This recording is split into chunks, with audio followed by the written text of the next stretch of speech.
দক্ষিণ এশিয়ার দেশ বাংলাদেশ, ভুটান, ভারত, নেপাল ও পাকিস্তানে প্রায় ১০০ কোটি মানুষ প্রতিদিন অস্বাস্থ্যকর বাতাসে শ্বাস নেয়। এতে প্রতি বছর প্রায় ১০ লাখ মানুষের অকাল মৃত্যু হচ্ছে। বছরে আঞ্চলিক মোট দেশজ উৎপাদন কমছে প্রায় ১০%। এসব তথ্য উঠে এসেছে বিশ্ব ব্যাংকের প্রতিবেদনে।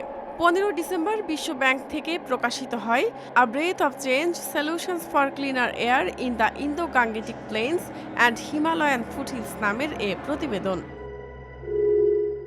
প্রতিবেদনে বলা হয়েছে বিভিন্ন খাত ও প্রশাসনিক পর্যায়ে কয়েকটি নির্দিষ্ট উদ্যোগ একযোগে নেওয়া গেলে দূষণ উল্লেখযোগ্যভাবে কমানো সম্ভব।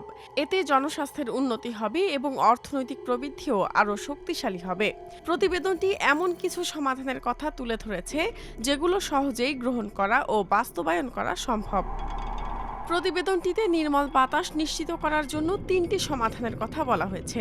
এসব সমাধানের উপায় আবার একটি আরেকটির সঙ্গে যুক্ত। প্রথমত, রান্না, শিল্প, পরিবহন, কৃষি ও বর্জ্য ব্যবস্থাপনায় উৎস পর্যায়ে নির্গমন কমানোর উদ্যোগ। দ্বিতীয়ত, সুরক্ষামূলক ব্যবস্থা, যার মাধ্যমে স্বাস্থ্য ও শিক্ষা ব্যবস্থা শক্তিশালী করা হবে, যাতে পরিষ্কার বাতাসে রূপান্তরের সময় শিশু ও ঝুঁকিপূর্ণ জনগোষ্ঠী সুরক্ষিত থাকে। তৃতীয়ত, শক্তিশালী প্রতিষ্ঠান ও নীতি নির্ধারণী কাঠামো, বাজার ভিত্তিক উপকরণ এবং আঞ্চলিক সমন্বয়ের মাধ্যমে দীর্ঘমেয়াদে বহু খাত ও বহু অঞ্চলীয় অগ্রগতি ধরে রাখা।